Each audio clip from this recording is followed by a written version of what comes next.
Depuis la matinée de ce mardi 19 septembre, ils sont plusieurs centaines de jeunes à prendre bruyamment les rues de Lola pour exiger un approvisionnement normal en eau et en électricité de la ville. Pas que seulement. Les jeunes émeutiers réclament la mise en place d'un système d'assainissement et la construction ou l'achèvement des travaux de la voirie qui traînent depuis des lustres. Moriké Fofana, l'un des leaders jeunes, affirme qu'il organise cette manifestation pour interpeller les autorités locales sur certaines préoccupations majeures auxquelles est confrontée leur localité. Il s'agit, a-t-il énuméré, de l'approvisionnement en eau et électricité, les difficultés liées à la dégradation de la voirie et l'insalubrité assainissement de ville. La pénurie d'eau dans les robinets n'est pas la seule cause de cette fronde, il y a aussi les facturations fantaisistes des abonnés de la SEG ou de l'EDG. Alors que dans les ménages les robinets ne sont alimentés qu'à partir de 23 heures.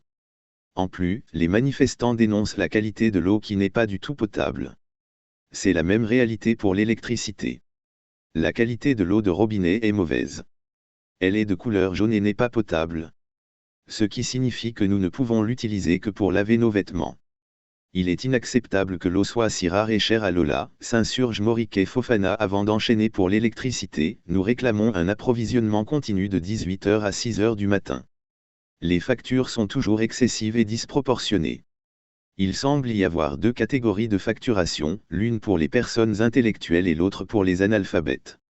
En ce qui concerne l'assainissement de la ville, c'est une toute autre histoire. En cas de pluie, la ville est inondée. Ce qui rend notre quotidien insupportable. Toute la population en est consciente maintenant. Et lorsque la pluie tombe, il est difficile de sortir de chez soi. Nous croyons que nos autorités ne se préoccupent pas de notre bien-être. Nous pensons que Lola n'est pas traitée comme une préfecture de la Guinée. Car, nos routes sont en très mauvais état voire inexistantes dans certaines parties de la ville.